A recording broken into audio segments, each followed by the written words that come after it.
الحمد للہ رب العالمین والصلاة والسلام علی سید الانبیاء والمرسلین اما بعد فاعوذ باللہ من الشیطان الرجیم بسم اللہ الرحمن الرحیم۔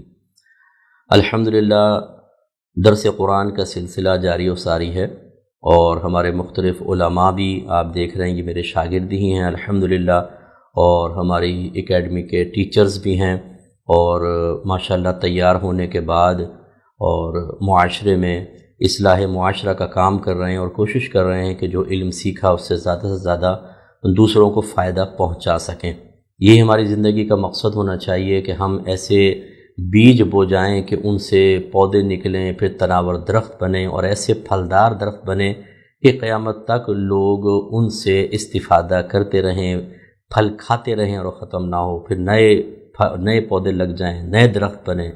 علماء تیار کرنے کا یہی بڑا فائدہ اور ایک اچھا سلسلہ ہوتا ہے کہ اگر آپ بعمل معتدل صحیح العقیدہ اور اچھے علماء تیار کرتے ہیں اور ان میں جذبہ بھر دیتے ہیں تو پھر وہ مزید آگے علماء تیار کرتے ہیں اور الحمدللہ یہ سلسلہ قیامت تک چلتا رہتا ہے۔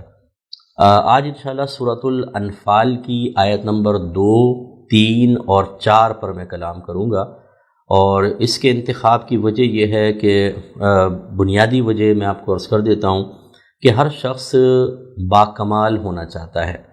ہماری بہنیں جب کسی شادی وغیرہ میں جاتی ہیں یا کوئی سالگرہ وغیرہ یا کوئی تقریب میں شرکت کرتی ہیں تو کوشش کرتی ہیں کہ سب سے میں منفرد نظر آؤں۔ اکثر ایسی ہوتا ہے، عورتوں کی فطرت ہوتی ہے اچھا لباس، اچھا میک اپ، یونیک قسم کی چیزیں، تاکہ وہ سب میں باکمال نظر آئیں۔ اسی طرح ہم اپنے بچوں کے سلسلے میں ہماری خواہش ہوتی ہے کہ وہ پورے خاندان میں سب سے باکمال ہوں، اور اسی طرح مردوں کے معاملات ہوتے ہیں کہ تجارت کے اندر بہت بزنس مین ہوتا ہے، وہ چاہتا ہے میں سب سے بلند و بالا نظر آؤں۔ اسی طریقے سے ایجوکیشن وغیرہ کے معاملات ہوتے ہیں۔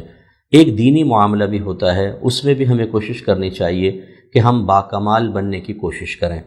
ہم ایک مسلمان گھرانے میں پیدا ہوئے، پیدائشی مسلمان ہیں، کامل مسلمان بننے کے لیے کوشش کرنی ہوتی ہے۔ اسی طرح ہم مومن ہیں، ہمارے قلب میں تصدیق موجود ہے، نبی کریم صلی اللہ علیہ وسلم اللہ تعالیٰ کی بارگاہ سے جو کچھ لے کر آئے ہم اسے حق اور سچ تسلیم کرتے ہیں، اسی کا نام، اس یقین کا نام ایمان ہوتا ہے۔ لیکن یہ ایمان جب ہم پیدا ہوتے ہیں، چھوٹے ہوتے ہیں، تو یہ نقص کی حالت میں ہوتا ہے، اور لیکن پھر یہ آہستہ کاملیت کی طرف آتا ہے اور مکمل کامل بن جاتا ہے۔ ان آیات میں اللہ تبارک و تعالیٰ نے کامل مومنین کی نشانیاں بیان کی ہیں۔ آپ اور مجھے چاہیے کہ ہم ان کو سنیں، ان کی روشنی میں اپنا احتساب کریں، اور پھر ہم کامل مومن بننے کی طرف بڑھیں۔ ان آیات کا ویسے شان نزول یہ ہے کہ جو منافقین زمانہ رسول تھے، جو دل سے ایمان لے کر نہیں آئے تھے، ظاہری طور پہ نمازیں پڑھتے تھے، روزے رکھتے تھے، اس کی تشریح توضیح میں نے اپنے پہلے درس میں ذکر کی تھی، تو یہ کہا کرتے تھے کہ ہم تو اللہ پہ بھروسہ نہیں کرتے، ہم جب فرض پڑھتے ہیں ہمارے دل میں تو کوئی بھی کیفیت وارد نہیں ہوتی ہے، ہم زکوٰۃ ادا نہیں کریں گے، اور دیگر معاملات میں۔ تو اللہ تعالیٰ نے پھر یہ بیان فرمائی کہ یہ تو مومن ہیں ہی نہیں، ان کے اندر یہ اوصاف نہیں بھی ہوں کوئی بات نہیں، یہ تو اگر ایمان لے کر نہیں آتے تو جہنم میں ہی جائیں گے۔ اصل مومنین کی شان یہ ہے۔ پھر اللہ تعالیٰ نے یہ شان بیان فرمائی۔ آئیے ہم سب احتساب کے ساتھ، میں بھی کروں گا اپنا احتساب، آپ بھی کیجئے، ان کو ہم سنتے ہیں۔ اللہ تعالیٰ نے فرمایا کہ انما المؤمنون، محض مومن یعنی کامل مومن کون ہیں؟ الذین اذا ذکر اللہ وجلت قلوبہم، کہ جب اللہ تبارک و تعالیٰ کا ذکر کیا جائے تو ان کے دل خوف زدہ ہو جاتے ہیں، ان کے دلوں میں اللہ کی عظمت اور رعب بڑھ جاتا ہے۔ وَإِذَا تُلِيَتْ عَلَيْهِمْ آيَاتُهُ، اور جب ان پر اللہ تبارک و تعالیٰ کی آیات تلاوت کی جاتی ہیں، زَادَتْهُمْ ایماناً، تو وہ آیات انہیں ایمان کے اعتبار سے زیادتی بخشتی ہیں۔ وَعَلَىٰ رَبِّهِمْ يَتَوَكَّلُونَ، اور یہ اپنے رب پر بھروسہ کرنے والے ہیں۔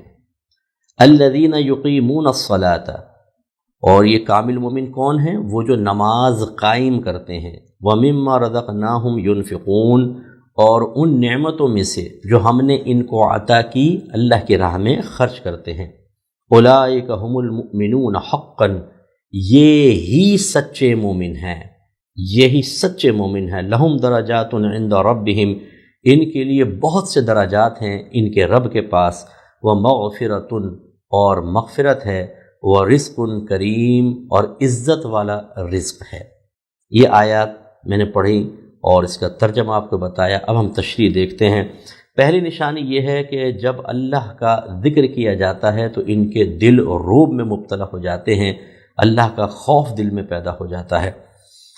دیکھیں، اللہ تبارک و تعالیٰ کی معرفت حاصل کرنا بہت ضروری ہے۔ ہم ایک مسلمان گھرانے میں پیدا ہوئے، ہمیں بچپن سے سکھایا جاتا ہے کہ بچوں ہمیں کس نے پیدا کیا؟ اللہ تعالیٰ نے۔ ہمارا خالق کون ہے؟ اللہ تعالیٰ۔ اللہ تعالیٰ کے ساتھ کوئی شریک نہیں ہے۔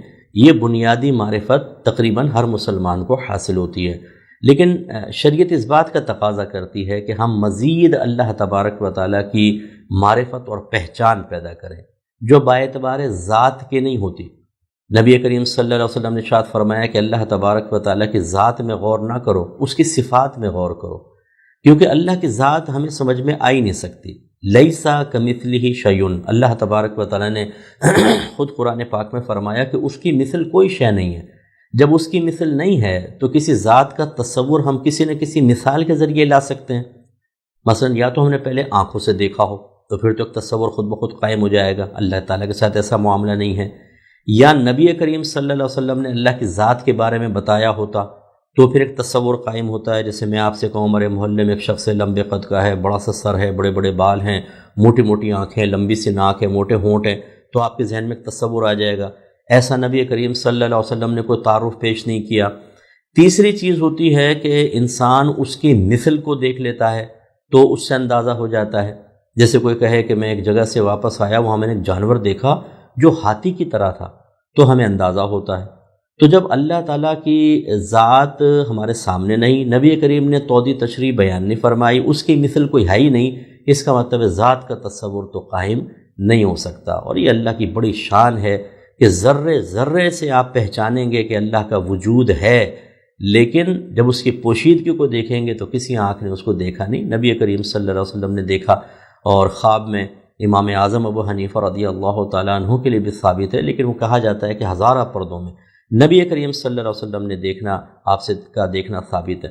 خلاصہ کلام یہ ہے کہ ذات پر غور نہیں کرنا ہے، صفات پر غور کرنا ہے، اللہ تعالیٰ کی قدرت پر غور کرنا ہے، جس کے لیے آسان سی چیز یوں ہے کہ جب آپ کے دل میں اسی وقت عظمت پیدا ہوگی جب آپ ہماری کہی ہوئی اس بات پر تھوڑا سا عمل کریں گے۔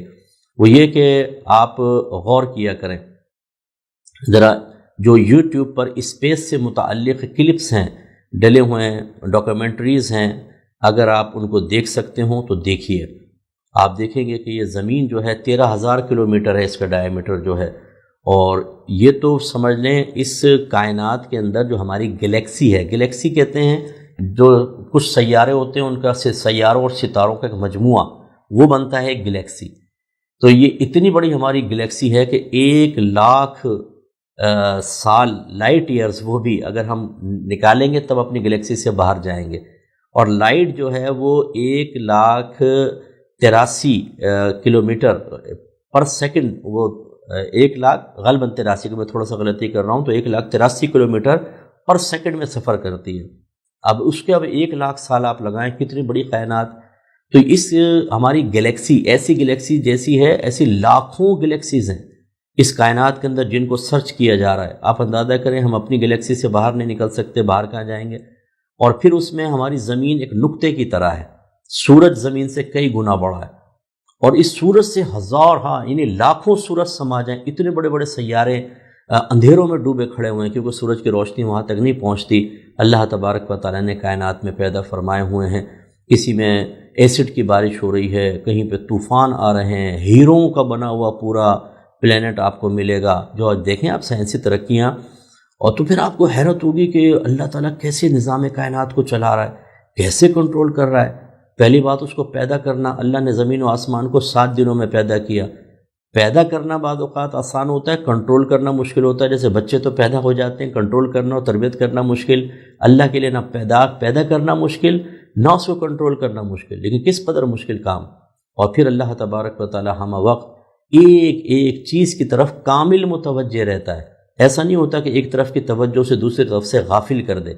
اگر ہمیں 2-3 کیمرے لگا دیے جائیں، مانیٹرز لگا دیے جائیں کہ جس میں جو نقل و حرکت ہو رہی ہے اس کو آپ نوٹ کریں، نہیں کر سکتے۔ ایک وقت میں ایک ہی آدمی کو ہم دیکھ کے کچھ کر سکتے ہیں، 10-5 ہو تو کیسے کریں گے؟ اسی طریقے سے اگر میں آپ کو ایک علاقہ دے دوں جس میں 1000 آدمی رہتا ہو، اور میں کہوں ان کے روزانہ میں کھانے کا سامان آپ کو دے دوں گا، ان کے ناشتے کا انتظام بھی کرنا ہے، دوپہر کے کھانے کا، شام کے کھانے کا، آپ کو پکانا ہے، کھلانا ہے، اور اسی طریقے سے کچھ حشرات الارض، کچھ میں جانوروں کا گوشت آپ کو دے دوں، کچھ چرندے پرندوں کی میں دانے وانے دے دوں، ان سب کو دینا ہے، کر سکیں گے ہم؟ نہیں۔ جبکہ اللہ تبارک و تعالیٰ پوری کائنات کو نہ صرف ملاحظہ فرما رہا ہے بلکہ روزانہ رزق عطا فرماتا ہے، اور رزق کی نوعیتیں آپ دیکھ لیجئے، کوئی گوشت، کچا گوشت کھاتا ہے، کوئی کیڑے مکوڑے کھاتا ہے، ہم جیسے ہماری غذا علیحدہ ہے، جنات کی غذا علیحدہ ہے، شیر، چیتے، زرافہ، دیگر چیزیں، یہ سب کو اللہ تعالیٰ ڈیلی کھانا دیتا ہے، جو منوں ٹنوں کے حساب سے بلکہ لاکھوں ٹنوں کے حساب سے ہے۔ 84 یہ جو ولڈر بیسٹ، ایک میں نے ڈاکومنٹری دیکھی، یہ جب پورے غول کے غول آتے ہیں، گھاس کے میدان کو چرتے ہیں، تو 84,000 ٹن گھاس ایک ٹائم میں کھا لیتے ہیں۔ آپ اندازہ کریں 84,000 ٹن، اور پھر مسلسل کھانا، کیسا اللہ تبارک و تعالیٰ نظام چلا رہا ہے۔ جب ہم ان باتوں پہ غور و تفکر کرتے ہیں، اسی طریقے سے سفیان ثوری رحمۃ اللہ علیہ کا ذرا ایک میں قول عرض کر دوں، پھر انشاءاللہ میں آگے چلتا ہوں، کہ آپ ارشاد فرمایا کرتے تھے کہ لوگ یہ سمجھتے ہیں کہ ہم رزق کو تلاش کر رہے ہیں، حالانکہ رزق تو خود ان کو تلاش کرتا ہوا آتا ہے۔ تو جب آپ کھانا کھاتے ہیں تو خدا را، جیسے بریانی سامنے پڑی ہے، اس میں چاول ہیں، پیاز ہے، ٹماٹر ہے، گرم مسالہ ہے، گوشت ہے، اور دیگر چیزیں، نمک وغیرہ ہے، اس میں مرچیں ہیں، الائچی ڈلی ہوئی ہے۔ سوچئے یہ کہاں تھی؟ الائچی کہاں، مرغے گوشت کہاں، چاول کس کھیت میں؟ لیکن یہ سب وہاں سے توڑے گئے، کاٹے گئے، ایک مختلف مارکیٹ کے دکانوں پہ پہنچے، پھر وہاں سے آپ کے گھر والوں نے خریدا، ہانڈی میں بنایا، اس میں سے جو آپ کی قسمت کا تھا آپ کے سامنے آیا۔ اور اس میں بھی کبھی آپ غور کیجئے گا، کبھی چائے بنتی ہے، آپ بس یوں منہ کے قریب لاتے ہیں، اور گھر والے کہتے ہیں مہمان آ گئے، چائے ادھر دے دو، تمہیں بعد میں دے دیں گے، وہ یوں ہٹ کے واپس چلی جاتی ہے۔ تو یہ پورا جو ایک نظام ہے، اس پہ جب آپ غور و تفکر کریں گے کہ کیسے اللہ تعالیٰ چلا رہا ہے، اس وقت پھر اللہ کی عظمت دل میں بیٹھتی ہے، اللہ تبارک و تعالیٰ کا مزید یقین حاصل ہوتا ہے، اور پھر اللہ کی بے نیازی پر غور ضرور کریں۔ سب سے زیادہ خوف اس سے پیدا ہوتا ہے کہ جب اللہ کا ذکر کیا جائے تو دل میں خوف پیدا ہو، یہ بے نیازی رب کو یاد کیجئے۔ میدان معاشر میں جو آپ سنتے ہیں کہ انبیاء علیہ السلام نفسی نفسی فرما رہے ہوں گے، ہائے میرا نفس، ہائے میرا نفس، تو جب تک ہمیں معرفت حاصل نہیں تھی ان چیزوں کی، تو میں سوچتا تھا کہ نبی کیوں کہیں گے نفسی نفسی؟ وہ تو انبیاء علیہ السلام ہیں، ان کو تو VIP پروٹوکول ملے گا، وہ تو جنت میں سب سے اعلیٰ مقام پر ہوں گے۔ پھر جب تھوڑا سا شعور حاصل ہوا تو معلوم ہوا کہ وہ اللہ کی بے نیازی کی وجہ سے ایسا کریں گے، جو ان کو اللہ نے منصب دیا، جو ان سے وعدے ہیں، ان پر سے توجہ ہٹ جائے گی، ان کی نگاہ صرف اللہ کی بے نیازی کے اوپر ہوگی۔ اور بے نیازی عرب یہ ہے کہ اللہ تعالیٰ کسی کی پرواہ نہیں کرتا، جب وہ اپنا فیصلہ کر لیتا ہے تو بس اس پہ کوئی چیز اثر انداز نہیں ہوتی۔ اب یہ میں اس کو سمجھانے کے لیے پہلے آپ کو سمجھا دوں، ایک بادشاہ ہو بلا تمثیل، اس کو ہٹا دیں، بلا تمثیل بادشاہ ہو جو خوش ہوتا ہے تو انعام دیتا ہے، ناراض ہو جائے تو تلوار سے گردن اڑا دیتا ہے فوراً، اور یہ نہیں دیکھتا سامنے کون ہے۔ اب جب آپ اس کے دربار میں پہنچیں گے، وہ بادشاہ بیٹھا ہے، ساتھ میں وزیر بیٹھا ہوا ہے، تو آپ وزیر کی قسمت پہ شاید رش کریں گے، یار کتنی شان سے بیٹھا ہوا ہے، بادشاہ نے اپنے ساتھ بٹھایا ہوا ہے۔ لیکن وزیر کی کیفیت جب آپ معلوم کریں گے تو وہ شدید خوف زدہ ہوگا کہ کسی بات پہ اگر بادشاہ ناراض ہوا، اس نے تلوار اٹھانی ہے، میری گردن اڑا دینی ہے، تو وہ خوف زدہ ہوگا۔ بس بلا تمثیل جو میں سمجھانا چاہ رہا ہوں، جتنی اللہ کی معرفت بڑھتی ہے پھر انسان اللہ کی بے نیازی کی طرف متوجہ ہوتا ہے۔ ذرا اس کی شان بے نیازی کے تھوڑے سے مناظر میں آپ کو عرض کروں۔ میرے آقا صلی اللہ علیہ وسلم سب سے محبوب ترین نبی ہیں، اور جو محبوب ہوتا ہے، اگر جو آپ کا میرا محبوب ہو، جیسے ہمارے بچے ہوتے ہیں، ہمارے رشتہ دار ہوتے ہیں، اگر کوئی ان کو تنگ کرے اور ہم انتقام لے سکتے ہوں، ہم ان کو روک سکتے ہوں، ہم ان سے بدلہ لے سکتے ہوں، تو 1 منٹ کی دیر نہیں لگائیں گے، کم از کم پروٹیکشن تو دیں گے۔ اللہ تعالیٰ باوجود قدرت رکھنے کے 13 سالہ مکی زندگی نبی کریم صلی اللہ علیہ وسلم پر شدید قسم کا ظلم کیا گیا۔ خود میرے آقا صلی اللہ علیہ وسلم ارشاد فرماتے ہیں کہ جب تمہیں دین کے معاملے میں ستایا جائے تو تم میری تکلیفوں کو یاد کر لیا کرو، اس لیے کہ میں دین کے معاملے میں سب سے زیادہ ستایا گیا ہوں، حالانکہ اللہ کے حبیب ہیں۔ تو اس لیے یہ دیکھیں، اب یہ بے نیازی ہے اللہ تعالیٰ کی، چاہتا تو عذاب میں مبتلا کر دیتا، کوئی تنگ کر سکتا تھا، لیکن یہ شان بے نیازی کا اظہار تھا۔ اسی طریقے سے سمجھانے کے لیے عرض کر رہا ہوں، انڈیا پاکستان کا مثال کے طور پہ میچ ہو رہا ہے، وہاں بھی دعائیں مانگ رہے ہیں، یہاں بھی دعائیں مانگ رہے ہیں، وہ آپ کہتے ہیں کہ جی وہ شرک کر رہے ہیں، وہ غلط کر رہے ہیں، آپ مومن ہیں، آپ اللہ کی بارگاہ میں ہاتھ اٹھا کے دعائیں مانگ رہے ہیں، منتیں مانگ رہے ہیں، لیکن جیت بعض اوقات کسی اور کی ہو جاتی ہے، آپ کی ٹیم ہار جاتی ہے۔ یہ اللہ کی شان بے نیازی ہے۔ آج آپ دیکھیں دنیا میں کافر بظاہر زیادہ عزت والے ہیں، زیادہ ترقی والے ہیں، ان کا معاشرہ زیادہ سلجھا ہوا سنورا ہوا نظر آتا ہے، مسلمانوں کی حالت تھوڑی کمزور نظر آتی ہے۔ یہ اللہ کی شان بے نیازی ہے۔ نبی کریم صلی اللہ علیہ وسلم نے اس کو اسی طرح بیان فرمایا کہ اگر اس دنیا کی اہمیت اللہ تعالیٰ کی بارگاہ میں ایک مچھر کے پر کے برابر بھی ہوتی تو کسی کافر کو ایک گھونٹ پانی بھی نہ دیتا، کیونکہ اہم چیز دشمن کو نہیں دی جاتی۔ اس لیے سرکار نے دنیا کی بے ثباتی کو بھی بیان کیا۔ تو ذرا تھوڑا سا غور کریں، اللہ تعالیٰ، آپ اگر میں نمازیں پڑھتے ہیں، ہم غریبوں کی امداد کرتے ہیں، اگر میں عالم ہوں، میں مفتی ہوں، کوئی حافظ ہے، کوئی قاری ہے، تو کیا مطلب ہم نے اللہ پہ کوئی احسان کر دیا ہے؟ اب اللہ تعالیٰ احسانات کے تابع ہو کر ہماری مرضی کے مطابق معاذ اللہ ثم معاذ اللہ ہمارے ساتھ طرز عمل اختیار کرے کہ ہم جو دعا مانگے قبول ہو، جو دشمن ہماری بری نیت سے ہمیں دیکھے تباہ و برباد ہو جائے، جو ہمیں تنگ کرے وہ جہنم میں ڈال دیا جائے؟ نو، اللہ کی ذات بہت بے نیاز ہے۔ وہ چاہے تو کسی کافر کو آخری وقت میں ایمان کی دولت عطا فرمائے اور جنت میں داخل کر دے، اور اگر چاہے تو کسی پوری زندگی نیک عمل کرنے والے کو آخری وقت میں اس کے حال پر چھوڑ دے اور وہ کفر کر کے مر جائے۔ اس لیے ڈریں اللہ کی بے نیازی سے۔ جب یہ ہم غور و تفکر کا سلسلہ دراز کرتے ہیں، اللہ کی بے نیازی پر توجہ کرتے ہیں، پھر یہ کیفیت حاصل ہوتی ہے کہ جب اللہ کا ذکر ہوتا ہے تو دل خوف زدہ ہو جاتا ہے۔ بری موت تو نہیں ہوگی، اللہ تعالیٰ قبر میں ہمیں نہ پکڑ لے، میدان محشر کی جو ہماری دنیا کی زیادتیاں وہ یاد آتی ہیں کہ محشر میں اسی رب کی بارگاہ میں جا کے حساب و کتاب دینا ہے، اور پھر جہنم، تو پھر واقعی دل ڈرتا ہے اور لرزتا ہے، اور پھر یہ ایک کامل مومن کی صفت پیدا ہوتی ہے۔ اگر اللہ کے ذکر سے ہمارے دل میں خوف پیدا نہیں ہوتا تو اس کا مطلب ہے کہ باطن میں تھوڑی کمی ہے۔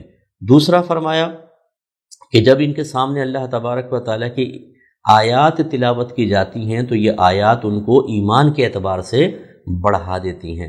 یاد رکھیے کہ ہمارے احناف کے نزدیک، اہل سنت کہہ لیں، بلکہ اہل سنت میں احناف کہہ لیں، ہمارے نزدیک ایمان مقدار کے اعتبار سے گھٹتا بڑھتا نہیں ہے، کیونکہ مقدار نہیں ہوتی ایمان کی 1 میل لمبا، 2 میل لمبا، 1 فٹ 2 فٹ، ایسا نہیں، بلکہ کیفیت کے اعتبار سے۔ اس میں بعض اوقات نقص ہوتا ہے اور بعض اوقات اس میں کاملیت ہوتی ہے، کبھی ضعف ہوتا ہے، کبھی قوت ہوتی ہے۔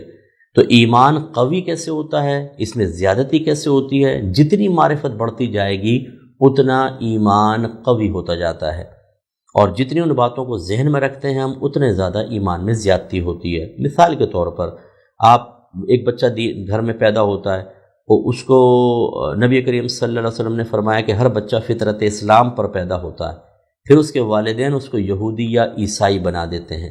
اس کا مطلب ہے کہ ایک تو ایمان کی ایک معمولی سی مقدار کہ بھئی ایک رب ہے میرا، وہ کوئی پالنے والا ہے، کائنات کے نظام چلانے والا ہے، یہ چیزیں دل میں ہوتی ہیں، اگرچہ بچہ اس کو بیان نہیں کر پاتا۔ پھر جیسے جیسے ہم اس کو سکھاتے جاتے ہیں اس کے یقین میں اضافہ ہوتا جاتا ہے۔ مثلا پہلے اگر بچہ ہوتا ہے کچھ نہ سکھائیں تو اسے کچھ معلوم نہیں، پھر آپ کہتے ہیں کہ رب ہے، پھر آپ آخرت کے بارے میں بتاتے ہیں، پھر جنوں کے بارے میں، فرشتوں کے بارے میں، آسمانی کتابیں، نبیوں کے بارے میں، جیسے جیسے دیکھیں وہ سیکھتا جا رہا ہے، اس کا یقین بڑھتا جا رہا ہے۔ پہلے صرف اللہ پر یقین تھا، پھر بتایا کہ بھئی انبیاء علیہ السلام بھی ہوتے ہیں تو نبیوں پر بھی یقین ہو گیا، پھر آخرت پہ یقین، جن فرشتے، تقدیر، آخرت۔ تو ایسے ہی ہوتا تھا کہ جب نبی کریم صلی اللہ علیہ وسلم نے سب سے پہلے دعوت توحید دی، صحابہ کرام ایمان لے کر آئے، تو 2 چیزیں ان کے پیش نظر آئیں۔ سب سے پہلے توحید باری تعالیٰ اور آخرت۔ پھر جیسے جیسے آیات نازل ہوتی رہیں نبی کریم بتاتے رہے یہ اس پر بھی ایمان لاؤ، اس پر بھی ایمان لاؤ، یہ چیزیں بھی ہیں، تو ان کا ایمان بڑھتا چلا گیا۔ اس کا مطلب یہ ہوا کہ جب قرآن عظیم پڑھا جاتا ہے تو جو اس کے مضامین ہیں وہ ہمارے یقین اور ایمان میں زیادتی کا سبب بنتے ہیں، اور یہ ایک مومن کی علامت ہوتی ہے کہ جب وہ ان کو سنتا ہے تو اس کا ایمان اور اعتقاد بڑھتا ہے۔ تو بعض چیزیں تو ہم نے سیکھی نہیں ہوتی تو وہ ہمیں حاصل ہو جاتی ہیں، بعض سیکھی ہوتی ہیں لیکن وہ محو ہو جاتی ہیں، کہیں ذہن کے پیچھے چلی جاتی ہیں۔ جب ہم قرآن کے مضامین کو پڑھتے ہیں تو وہ مستحضر ہو جاتی ہیں، اور بعض ایسے ہوتے ہیں جیسے ہم پڑھتے پڑھاتے رہتے ہیں تو ہمارے ذہن میں ہر وقت وہ چیزیں موجود ہوتی ہیں، تقریباً موجود ہوتی ہیں، تو پھر جب ہم اس کو پڑھتے ہیں تو وہ اور زیادہ مضبوط ہو جاتی ہیں چیزیں۔ تو جیسے جیسے انسان کے درجے بلند ہوتے ہیں، جیسے جیسے وہ قرآن کے قریب آتا ہے، جیسے جیسے وہ علم سیکھتا ہے، اس کے ایمان میں اسی طریقے سے زیادتی ہوتی چلی جاتی ہے۔ لیکن اس میں ایک بات سمجھنے والی ہے، یہ کب ہوگا؟ جب آپ قرآن کو سمجھیں گے، جب آپ قرآن کو ترجمہ اور تفسیر سے پڑھیں گے، جب آپ ویسے ہی قرآن پاک کی عربک عبارت آپ پڑھ رہے ہیں، آپ کو پتہ ہی نہیں کہ اللہ تعالیٰ کیا بیان فرما رہا ہے، اور جب پتہ ہی نہیں تو پھر کیفیت کیسے پیدا ہوگی، ایمان میں زیادتی کیسے ہوگی؟ یقین تو بڑھتا ہی اس وقت ہے جب جو بات ہم سمجھتے ہیں اس کو سمجھیں گے، اس کو حق مانیں گے، پھر اس کے اوپر بلیو رکھیں گے، تو پھر ہماری یقین میں اضافہ ہوتا ہے۔ اس لیے یاد رکھیں کہ قرآن پاک کو ترجمہ اور تفسیر سے پڑھیں۔ جیسے ابھی میں ترجمہ کر رہا ہوں، آپ کو تفسیر بیان کر رہا ہوں، اور بڑے مختصر وقت میں اس کو کوشش کر رہا ہوں کہ کروں، سمیٹ لوں۔ اندازہ کریں کہ علم کا ایک سمندر ہے، بولتے چلے جاؤ ختم نہیں ہوگا۔ اس لیے میں گزارش کرتا ہوں کہ یہ تو خیر مختصر آیات پہ درس قرآن ہے، آپ یوٹیوب پر میری تفسیر قرآن ہے، تدبر قرآن، ایپیسوڈ 1 سے دیکھنا شروع کیجئے گا۔ رمضان کے بعد چاہے سٹارٹ کر لیں، ایک دن میں ایک ایپیسوڈ سن لیں، یا 2 دن میں ایک سن لیں، چلیں 18 سے 20 منٹ کا ایک ایپیسوڈ ہوتا ہے۔ پورے قرآن کا ترجمہ اور تفسیر آپ کو مل جائے گی انشاءاللہ۔ آپ پڑھیں، دیکھیے آپ کے ایمان میں زیادتی ہوتی ہے کہ نہیں ہوتی۔ آپ پہلے اپنا احتساب کر لیجئے گا، پھر تفسیر سننے کے بعد آپ بہت بلند ہوں گے علم کے اعتبار سے۔ تو اس کا مطلب یہ ہوا کہ مومنانہ صفت کب پیدا ہوگی؟ جب ہم قرآن کو ترجمہ تفسیر سے بار بار پڑھیں گے، پھر یہ ہوگا کہ کوئی قرآن بیان کر رہا ہے، ہمارے ایمان میں اور اضافہ ہوگا، تو ایک یہ وصف بھی حاصل ہوگا۔ تیسری چیز یہ ہے کہ وہ اپنے رب پر بھروسہ کرتے ہیں۔ توکل علی اللہ کا مطلب یہ ہوتا ہے کہ آپ کسی چیز کے لیے کوشش کریں، ترک کوشش کا نام توکل نہیں ہے، کوشش کریں لیکن اس کا رزلٹ، اس کا انجام اللہ تبارک و تعالیٰ پر چھوڑ دیں۔ دوسرا اس بھروسے کا مفہوم یہ ہوتا ہے کہ اللہ کی طرف متوجہ رہیں، غیر اللہ کی طرف کم جائیں۔ غیر اللہ سے مراد یہ ہے کہ جو دنیاوی معاملات ہیں ان کی طرف، باقی جو اللہ کے نیک بندے ہوتے ہیں وہ چونکہ اللہ تبارک و تعالیٰ کی عطا سے ہی آپ کے لیے آسانیاں پیدا کرتے ہیں، دعاؤں کے ذریعے، یا جو اللہ نے ان کو انعام دیا ہوتا ہے اس کے ذریعے، وہ باتیں تصرفات کے ذریعے آپ کے روحانی ترقی کا سبب بنتے ہیں، وہ یہاں مراد نہیں ہے۔ تو مراد میری گویا کہ میں یوں سمجھانا چاہ رہا ہوں کہ جو اللہ پہ بھروسہ کرتا ہے وہ اللہ کی طرف متوجہ رہتا ہے، اور کامل یقین کے ساتھ، اس کا دل ڈاواڈول نہیں ہوتا، وہ اللہ سے بدگمان نہیں ہوتا، بدظن نہیں ہوتا۔ ایسا نہیں ہوتا کہ بیٹی کے رشتے کے لیے 2-4 دفعہ دعا مانگی پھر اللہ سے مایوس ہو گئے، پھر ماسی نے بتایا جی ایک عامل صاحب بیٹھے ہوئے ہیں فراڈیا بابا، وہ تمہاری بیٹی کی شادی کروا دے گا، تمہاری توجہ پوری شامل کی طرف ہو جاتی ہے، اللہ تعالیٰ کو بھول بھال جاتے ہیں، اب یہ کرے گا۔ آپ سوچئے، اس کو تو اللہ نے پیدا کیا ہے، اس کے پاس اگر کچھ ہے بھی تو وہ تو اللہ کا دیا ہوا ہے، اس رب کو چھوڑ کر اس پر۔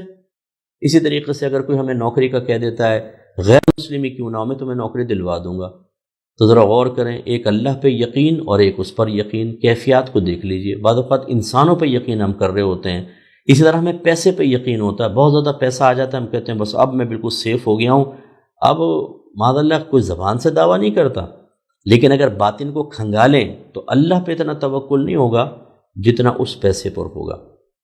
آدمی کامل متوکل نہیں ہوتا جب تک جو اللہ کے پاس ہے اس پر اس سے زیادہ بھروسہ نہ کرے جو اپنے پاس ہے۔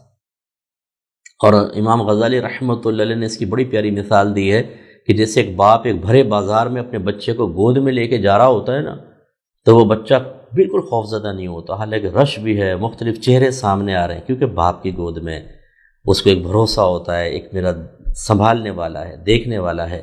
یہ کیفیت ہماری ہونی چاہیے۔ تو خلاصہ کلام یہ ہے، جیسے توکل کی میں نے آپ کو تشریح بیان کی، کوشش کریں، انجام اللہ تبارک و تعالیٰ پر چھوڑ دیں۔ ایک صحابی تھے، وہ دیر سے مسجد میں آئے، عربی صحابی تھے، تو انہوں نے نبی کریم سے پوچھا، یا رسول اللہ یہ میرا اونٹ ہے، کیا میں اس کو باندھ کر اللہ پر توکل کروں یا کھلا چھوڑ دوں اور اللہ پہ بھروسہ رکھوں کہ اللہ تعالیٰ اس کی حفاظت کرے گا؟ سرکار نے فرمایا باندھ اور توکل کر۔ تو اس لیے مسئلہ کیا ہے، مثال اب میں سمجھاتا ہوں آپ کو۔ بیٹی کا رشتہ آپ نے کرنا ہے، بیٹے کا رشتہ کرنا ہے، آپ کوشش کریں لوگوں کے پاس، جیسے کہتے ہیں لوگوں سے، ٹھیک ہے، لیکن آپ کی توجہ کامل اللہ کی طرف ہونی چاہیے۔ کرے گا تو اللہ کرے گا، مخلوق کوئی کرے گی۔ یہ مضبوط یقین کے ساتھ پھر مخلوق کی طرف متوجہ ہونے میں کوئی حرج نہیں ہے۔ بیٹے کو نوکری نہیں مل رہی، آپ اللہ سے بالکل لو لگا کے رکھیں، دے گا نوکری اللہ تعالیٰ، لیکن ٹھیک ہے آپ نے لوگوں سے بھی کہہ دیا، کوشش میں مسئلہ نہیں ہے۔ خرابی کب پیدا ہوتی ہے؟ جب ہم اللہ کی طرف سے ایک طرح سے مایوس ہو جاتے ہیں، بدگمان ہوتے ہیں، حسن ظن ختم ہونے لگ جاتا ہے اور مخلوق کی طرف ہماری توجہ بڑھ جاتی ہے، پھر اس کا مطلب ہے کہ ہم مومنانہ صفات سے خالی ہیں، صفت سے ہی خالی ہیں۔ یہ اس سلسلے میں جو وصف چاہیے تھا اس سے خالی ہیں۔ کاملیت تو بہت دور کی بات ہے، اس لیے اللہ پہ کامل بھروسہ رکھیں۔ دیکھیں ابھی میں نے آپ کو سمجھایا، پوری کائنات کا نظام اللہ تعالیٰ چلا رہا ہے، بڑے بڑے سیارے، جانوروں کو، انسانوں کو رزق کی تقسیم پہ دیکھیں، ہوائیں چلانا، آپ کو آکسیجن فراہم کرنا، بارشیں برسانا، سب اللہ تعالیٰ کر رہا ہے۔ آپ کے میرے بیٹی کا رشتہ کرنا مشکل ہے اللہ کے لیے؟ نوکری دلوانا کوئی مشکل ہے؟ نبی کریم صلی اللہ علیہ وسلم فرماتے ہیں کہ سب سے ادنا ترین جنتی کو اتنی بڑی جنت ملے گی جو اس دنیا سے 10 گنا بڑی جنت ہوگی۔ بتائیں اس کے خزانے میں کوئی کمی ہے؟ تو اس لیے اللہ کی طرف کامل طور پہ متوجہ ہوں۔ پھر فرمایا وہ نماز قائم کریں گے۔ نماز قائم کرنے کا مطلب مکمل کامل وضو کے ساتھ 5 وقت پابندی سے نماز پڑھنا، اور اگر شرعی عذر نہیں ہے تو مردوں کو جماعت سے نماز پڑھنی چاہیے۔ یہ نہیں ہے کہ موڈی نماز پڑھ لی، فجر گئی، ٹھیک ہے، زور اثر پڑھ لی۔ بعض بہنیں کہتی ہیں میں 3 نمازیں پڑھ لیتی ہوں، 2 نہیں پڑھی جاتی۔ کیوں نہیں پڑھی جاتی؟ جب آپ کو عذاب قبر ہو رہا ہوگا، جب آپ تنہا قبر کے اندر سب چھوڑ چھاڑ کے چلے جائیں گے، اس وقت کوئی رشتہ داری کام نہیں آئے گی، یہ آرام یا یہ ڈرامے کام نہیں آئیں گے، آپ کو نمازیں کام آئیں گی۔ میدان محشر میں اگر آپ کی نمازوں میں کمی ہوئی تو شدید قسم کی گرفت ہوگی۔ ایسے ہمارے جو مرد حضرات ہیں انہیں بھی توجہ کرنی چاہیے۔ موڈی نماز کا ہمارے مذہب میں کوئی تصور نہیں ہے کہ موڈ ہوا تو پڑھ دی ورنہ نہیں۔ 5 نمازیں، اور خصوصاً فجر۔ بہت سے خاندان ایسے میں نے دیکھے ہیں، گھرانے، جن میں کئی مہینوں تک بلکہ سالوں تک فجر کی نماز ہی نہیں پڑھتے، سارا گھر سو رہا ہوتا، اٹھتے کب ہے؟ 9 بجے 10 بجے، اور طبیعت پہ بوجھ طاری، چڑچڑا پن، لڑائی جھگڑا، فتنہ فساد، گھر میں بے برکتیاں اسی وجہ سے تو پیدا ہوتی ہیں۔ پھر ہماری بہنیں کہتی ہیں مفتی صاحب چیک کریں ذرا کوئی جادو ٹونا تو نہیں کروا دیا؟ ہر ایک لڑ رہا ہے ایک دوسرے سے۔ گھر میں برکت کا کام، برکت والے معاملات تو آپ نے خود ختم کیے ہیں۔ سب سے بڑے جادوگر تو پھر آپ ہی ہوئے، اور بڑے معصوم بن کے پتہ نہیں ہم سے کیا غلطی ہو گئی، ایسا ہو رہا ہے۔ نماز 5 وقت قائم کریں۔ نبی کریم صلی اللہ علیہ وسلم نے ارشاد فرمایا سب سے پہلے بروز قیامت نماز کا حساب و کتاب ہوگا۔ اگر یہ پوری ہوئی تو آخرت میں آگے آسانی ہے، اور اگر اس میں کمی ہوئی تو آگے خسارہ ہے۔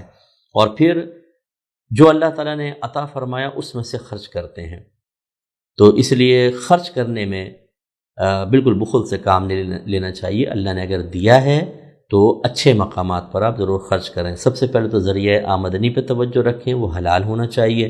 مکمل معلومات نہ ہوں تو معلومات لے لیجئے، اور خرچ کرنے میں بھی توجہ رکھنی چاہیے۔ ناجائز جگہ پر، غلط مقام پہ نہ خرچ کریں۔ جیسے پیشہ ور فقیروں کو بعض لوگ دے کر امید رکھتے ہیں کہ اللہ ثواب دے دے گا، حالانکہ ان کو دینا تو گناہ ہے۔ گناہ میں ثواب کی امید کا کیا مطلب؟ آپ کی نیت کا کیا مطلب؟ ایک شخص کہتا ہے میں نے موبائل چھیننا ہے، میرے پاس گن نہیں ہے، میں موبائل چھینوں گا اور ڈاکے ماروں گا اور وعدہ کرتا ہوں سارا غریبوں میں تقسیم کر دوں گا۔ تو کیا اس کو پیسہ دینا اچھی نیت کے ساتھ جائز ہوگا کہ ٹی ٹی خرید کر یہ گن پوائنٹ پہ موبائل چھین لے؟ یا کوئی نشے کے لیے تڑپ رہا ہو کہ میرا نشہ ٹوٹ رہا ہے، تھوڑا سا مجھے دے دیں، میں ہیروئن پی لوں، آپ کے لیے دعا کروں گا۔ تو آپ نے کہا اچھی نیت کے ساتھ چلو ہم دے دیتے ہیں۔ اچھی نیت بھی وہیں کام کرے گی جہاں شریعت نے اچھی نیت کرنے کی اجازت دی ہو۔ اس کا بھی ایک علم سیکھیے۔ تو ابھی پیشہ ور کھڑے ہوتے ہیں، شیشے نیچے کر کے ان کو پیسے پکڑا کے حوصلہ افزائی فراہم کر رہے ہوتے ہیں کہ تم حرام کھاتے رہو، ہم تمہاری مدد کے لیے موجود ہیں۔ نبی کریم صلی اللہ علیہ وسلم نے فرمایا جو بغیر ضرورت کے لوگوں کے سامنے دست سوال دراز کرے وہ بروز قیامت اس حال میں آئے گا کہ اس کے چہرے پر گوشت نہیں ہوگا۔ تو صحابہ نے پوچھا رسول اللہ یہ ضرورت کی مقدار کیا ہے کہ جس کے بعد سوال کرنا جائز ہو جاتا ہے؟ فرمایا اگلے وقت کا کھانا۔ اگلے وقت کا کھانا نہیں ہے تو بس مانگ کے کھانا لے سکتے ہو۔ اب یہ تو ان کے تو بینک بیلنس ہوتے ہیں، ان کی پوری مافیا ہے۔ تو خلاصہ کلام یہ ہے کہ جب خرچ کریں تب بھی اس کا علم ہونا چاہیے کہاں پہ ہمیں خرچ کرنا ہے، اور یہ اس وقت میں بیان نہیں کر سکتا ہوں۔ میری کتاب قرب الہی آپ زیر مطالعہ رکھیں، اس پہ بیسٹ یہ چیزیں بیان ہوئی ہیں، اور اس میں بہت سی آپ کو گائیڈ لائن بھی ملے گی۔ اس کے علاوہ کورسز کرنے چاہیے، جیسے ہمارے اکیڈمی سے کورسز ہوتے ہیں۔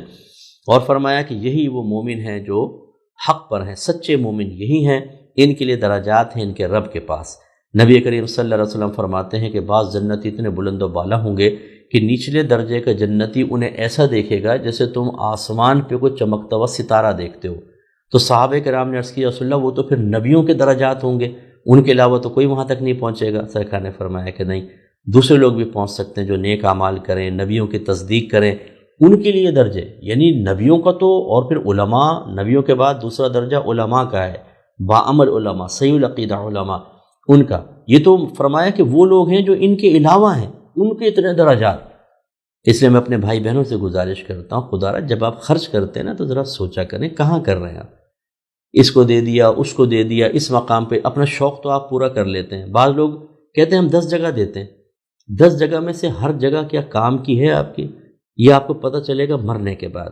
وہاں پر دیں جہاں پہ آپ کے لیے بہت بڑا ثواب جاریہ ہو، جہاں ضرورت زیادہ ہو، جہاں غریب کی غربت بھی ختم ہو، دین کی خدمت بھی ہو، دین کا کام بھی چلے۔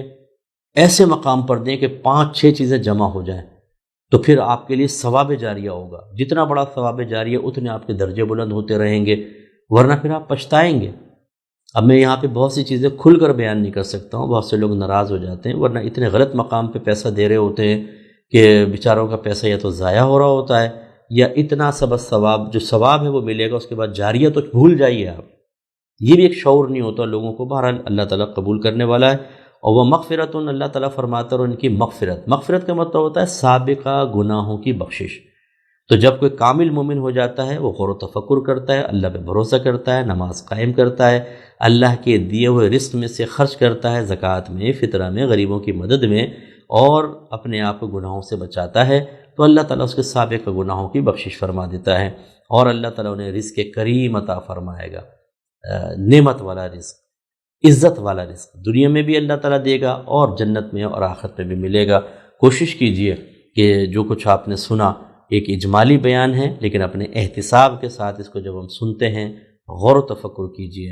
اور یقینی سی بات ہے کہ ایک درس میں تمام پہلو کور کرنا ممکن نہیں ہوتا۔ ہمارا کام، ہم علماء کا کام ہے کہ ہم آپ کو وہ چیزیں پرووائڈ کر دیں جو آپ کی دینی اور اخروی ضرورت کو پورا کریں، اور وہ میری کوشش یہی ہے کہ میں یہ کر سکوں۔ جیسے میں آپ کو عرض کرتا ہوں کہ میں نے یوٹیوب پر ہماری تفسیر قرآن آپ کو مل جائے گی، پوری ترجمہ تفسیرات۔ اسی طرح درس بخاری، 10 سال ہو گیا مجھے درس بخاری کرتے ہوئے، پہلی حدیث سے میں نے سٹارٹ کیا ہے اور کافی آگے تک میں پہنچ چکا ہوں۔ ارادہ یہ ہے اگر اللہ نے زندگی دی پوری بخاری شریف کی شرح میں بیان کروں گا، یہ آپ سننا شروع کر دیں۔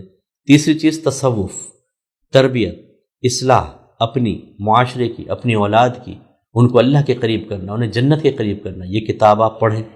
اس کے علاوہ فرض علوم، اس پہ میری طہارتی کتاب آ رہی ہے۔ اس کے علاوہ پھر کورسز، ہم نے اکیڈمی قائم کی، یہاں پر میں عوام کے لیے کورسز کرواتا ہوں، شارٹ کورسز ہوتے ہیں، ابھی بھی رمضان میں کورسز جاری ہیں، زکوٰۃ کے ہیں، وراثت، طہارت، عبادات کے کورس، نماز، روزہ، حج، زکوٰۃ، قربانی، اسی طریقے سے تجارت، مداربت، شرکت، پھر اسی طرح گناہوں کی معرفت، حقوق زوجین کورس، عقائد کے کورسز۔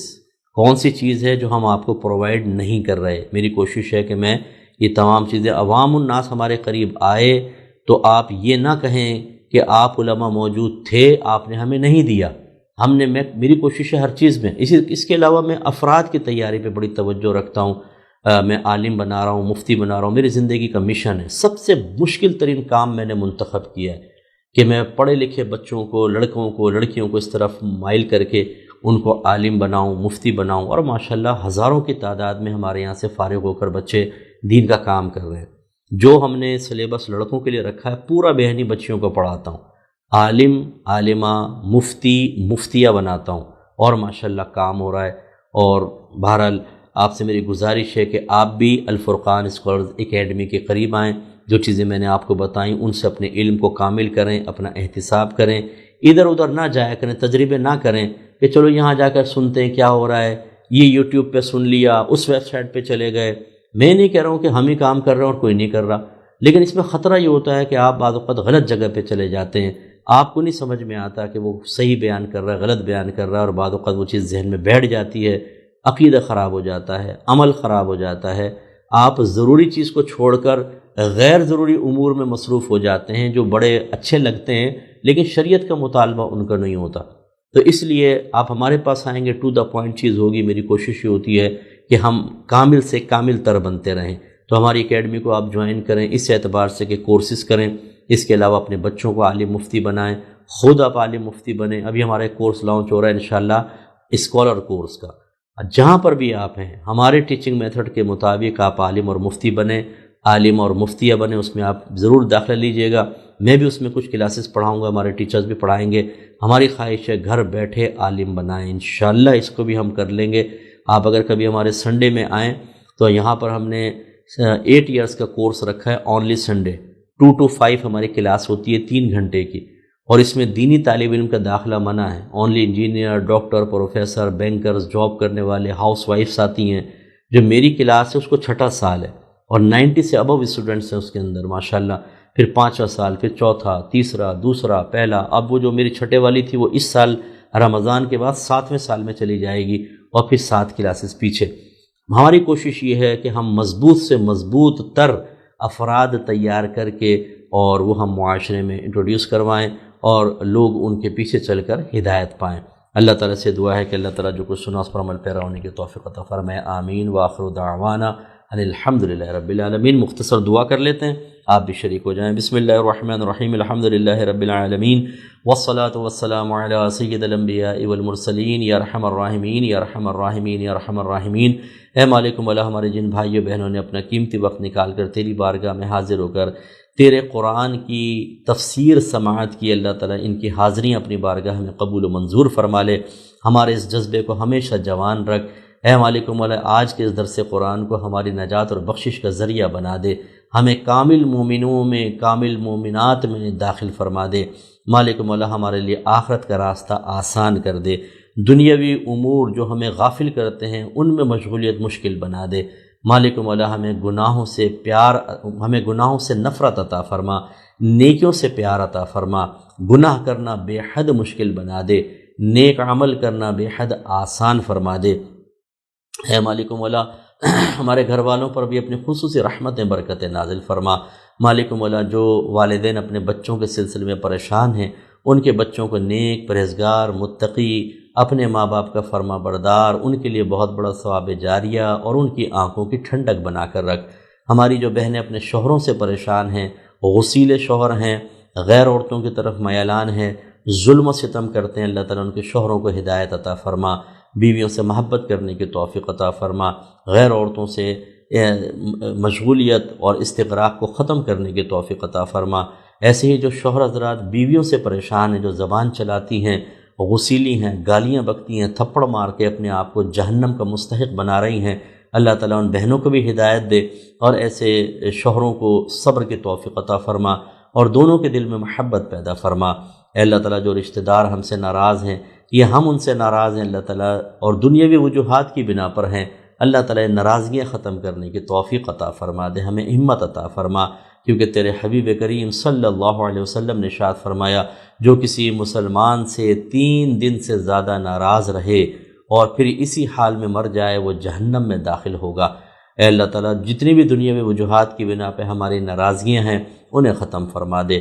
اے پاک پروردگار، جتنے ہمارے بھائی بے روزگار ہیں ان کو روزگار عطا فرما دے، جتنے بیمار ہیں انہیں شفائے کاملہ عطا فرما، جو بیماروں کی تیمارداری پر مقرر ہیں اللہ تعالیٰ انہیں ہمت، حوصلے اور صبر سے خدمت کرنے کی توفیق عطا فرما، جھنجھلانے سے، ڈانٹنے، ڈپٹنے، جھڑکنے سے بچنے کی توفیق عطا فرما۔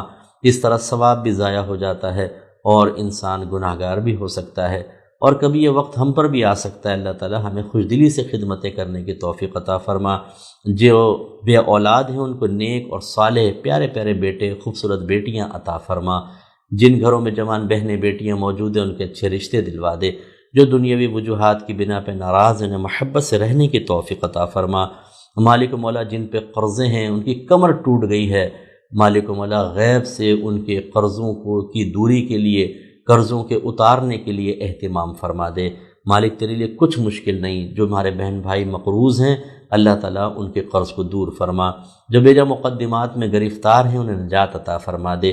جو جیلوں میں بے قصور بند ہیں اللہ تعالیٰ ان کی رہائی کی سبیلیں بنا دے۔ اے پاک پروردگار، ہمارے ملک پاکستان پر اپنی خصوصی رحمتیں، برکتیں نازل فرما، اسے مخلص حکمران عطا فرما، اندرونی بیرونی سازشوں سے محفوظ فرما، ہر میلی نظر سے اس کی حفاظت فرما۔ خاص طور پہ دعا فرمائیں جو بھائی بہن ہماری اکیڈمی کے ساتھ مالی تعاون کرتے ہیں، جس کی برکت سے دین کا کام بہت اچھے انداز سے ہو جاتا ہے، بہت سے ہمارے بہن بھائی عالم بنا رہے ہیں، اس کی کفالت کرتے ہیں، مفتیان کرام تیار کرتے ہیں۔ مالک و مولا ان سب کی خدمتیں اپنی بارگاہ میں قبول و منظور فرما لے، اس کی برکت سے انہیں دنیا میں آسانیاں عطا فرما، موت کے وقت آسانیاں دینا، قبر کو جنت کے باغوں میں سے ایک باغ بنا دینا، میدان محشر میں عرش کا سایہ عطا فرمانا، میدان محشر میں ہر قسم کے خوف سے بے نیاز کر دینا، نبی کریم صلی اللہ علیہ وسلم کی زیارت و شفاعت سے مشرف فرمانا، سیدھے ہاتھ میں اعمال نامہ پل صراط پر ثابت قدمی عطا فرمانا، رحمت کونین صلی اللہ علیہ وسلم کے مبارک ہاتھوں سے حوض کوثر کے چھلکتے ہوئے جام پینے کی توفیق عطا فرمانا۔ اے اللہ تعالیٰ ان کو ہر قسم کی ناگہانی آفت سے محفوظ فرما، زوال عزت سے محفوظ فرما دے، ہر قسم کی بدنامی اسکینڈل سے محفوظ فرما۔ اے اللہ تعالیٰ جو ان کے دشمن ہوں ان کو ہدایت عطا فرما، اور اگر ہدایت ان کی قسمت میں نہ ہو تو ان کے شر سے ان کو محفوظ فرما۔ اے مالک مولا ہم سب کو جس طرح ہم یہ دعا میں شریک ہوئے جنت الفردوس میں نبی کریم صلی اللہ علیہ وسلم کی خصوصی مجلس میں شرکت کرنے کی توفیق عطا فرمانا۔ اے پاک پروردگار ہماری تمام دعائیں ہر مسلمان بھائی ہر مسلمان بہن کے حق میں بھی قبول و منظور فرما لے۔